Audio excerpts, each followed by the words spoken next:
On a bright Saturday morning, a well-dressed woman named Karen stood at the edge of a long driveway, her arms crossed in frustration. For years, she had used this private road as if it were her own, casually strolling through with her dog, directing delivery drivers to cut through, and even telling neighbors it was part of the HOA's communal space. But today, something had changed. A large private property, no trespassing sign stood tall near the entrance.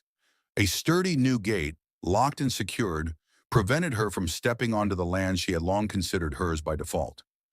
Her face turned red with frustration as she pulled out her phone and dialed 911. "Yes, officer. Someone has blocked a public road with a gate. This is illegal. I need police here immediately," she huffed, pacing back and forth.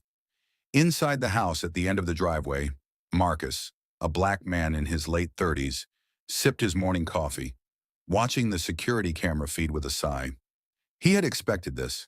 Ever since he purchased the property and officially transferred ownership, he knew there would be pushback from entitled neighbors who had gotten used to treating his land like a public park. Minutes later, a police car rolled up, and two officers stepped out. Karen rushed toward them, practically dragging one by the sleeve. "Thank God you're here." "This man put up a gate on a road we've all been using for years. He's blocking community access. This has to be illegal." The officers exchanged glances before approaching Marcus, who had just stepped outside, his arms folded calmly. "Sir, we got a complaint about an unauthorized gate blocking a public road. Do you have any documents showing this is private property?" Marcus smirked, already prepared. He pulled out a folder with the deed to the land, complete with the updated ownership records. "This is my land," he said, handing the papers over. "I purchased it last year, legally. The previous owner had no problem letting people walk through, but I do. So I installed a gate. There's nothing illegal about protecting my own property." One officer flipped through the documents, nodded, and handed them back.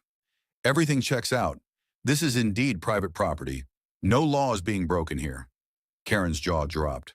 "That's impossible. This road has always been part of the community. Who sold it to him?" Marcus chuckled. "The same guy who owned it before you assumed it was yours." Realization dawned on Karen's face, but she wasn't ready to back down. But, but this isn't fair. We've been using this road for years." "That doesn't make it yours," the second officer replied. "If the owner doesn't want you trespassing, you have to respect that." Marcus leaned against the fence.